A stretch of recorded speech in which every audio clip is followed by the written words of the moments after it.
Today for my profile, my second career profile, we'll be talking about a marriage and family therapist, and the example organization that I decided to use today was LDS Family Services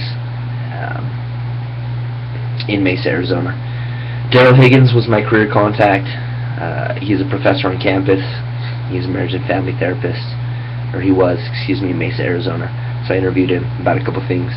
The working environment there in Mesa, Arizona for LDS Family Services, it's a large organization of 200 full-time employees and many more part-time employees, and their offices across the U.S. and in a handful of other countries. But he worked in the Mesa office. They had 5 full-time practitioners and 3 full-time support staff, as well as numerous part-time practitioners and part-time support staff. The work, he said, was slightly flexible. There was some independence, but in general there were specific policies and guidelines that they had to follow on a daily basis. The work hours were very inflexible. He said you were expected to work hours between 8 to 5 practicing therapy, and you were expected to work after hours with birth parents or adoptive couples if that was something that was needed. The typical stressors for the job, he said some aspects of the job were quite stressful, especially when dealing with legal issues complicating an adoption, but in general it was very enjoyable to work with clients in therapy. There were benefits, he said. The typical benefits were excellent. The company provides health insurance for the entire family for a minimal cost. They also had a pension plan along with 401k that had employer matching. So, pretty good benefit for a marriage and family therapist working for LDS Family Services.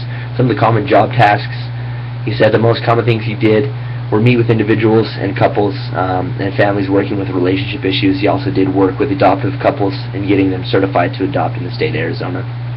He also facilitated many adoptions.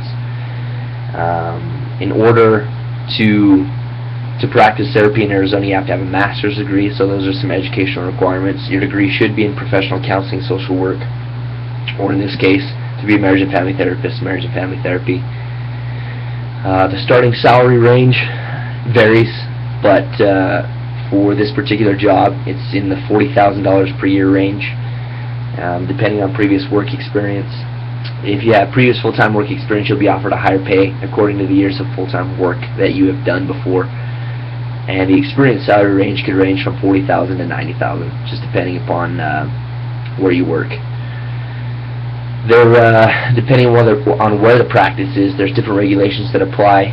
But for LDS Family Services, for Daryl Higgins in Mesa, Arizona, that was the standard salary that he got paid, as well as the work environment and things like that. And he is a professor of marriage and family therapy here at BYU, Idaho.